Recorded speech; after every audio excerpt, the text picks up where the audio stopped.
I've got his leash crossing my body. It's really loose.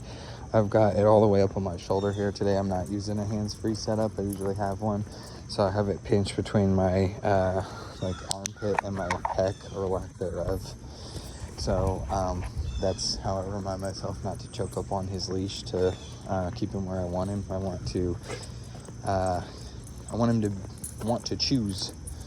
I want him to want to be next to me, okay? So some key cues on a walk. First of all, if he wants to sniff, announce yourself. Never announce themselves, ever. Is going to be, let him sniff. If he wants to sniff, if there's like stimuli or triggers in the area, potential triggers in the area, just let him sniff. Sometimes you're going to have to move him along because he's going to want to sniff too much and for too long to get you caught in like a hairy situation maybe. So I've got a video on how to motivate forward momentum that way I can just send you, but some key cues on a walk, like in a place like this, is going to be an around. So Ace, around. Good. It's a little slow because he's been working this whole time for me. Good job, buddy.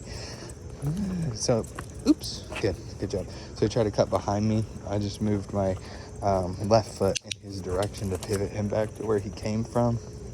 So I don't want him crossing over onto the left side, because when he gets closer to the center line, people can end up in his bite zone. Dogs can end up in his bite zone. So I'm gonna keep him furthest from center line. If he wants to go sniff, that's fine. But the main one's gonna be like an around. So you're on this side, you see something developing that would make it necessary, beneficial to be on the other side.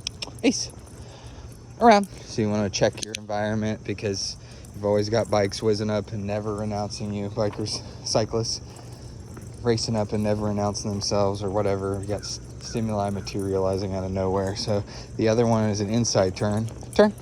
Good. Right, good job, buddy. Let's go this way. So mostly it's an outside turn. Like most of the time it's an outside turn. You do an inside turn, outside turn. So we got an around and a turn. Back is usually what I tell him. I could say it twice in a friendly or neutral tone when he's going too far out in front of me. And I might shuffle my feet like when I do that to give him another indication that I want him to slow down.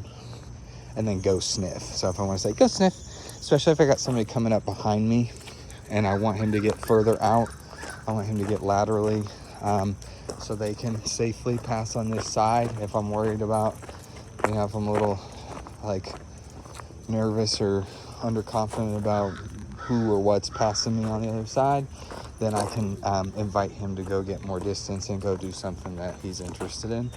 Like if he's sniffing, there's no reason to force him to look at the stimulus. So if he wants to go sniff and there's stimuli passing, then just let him do it. Because as long as he's doing an alternative behavior, then he's not fixating on dogs or whatever, fixating on people. Here you go.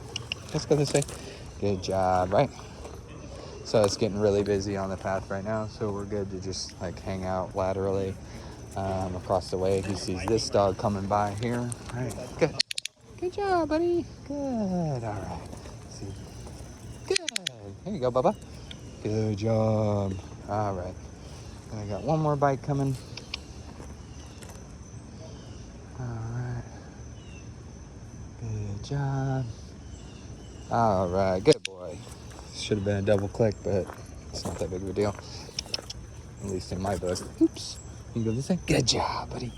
Use that body to keep him from getting on the other side, whether he's trying to cross in front of you or cross behind you. Use your body primarily and your feet. Then the feet never leave the ground really when you do that, instead of yoking up on the leash to keep him from doing that, okay?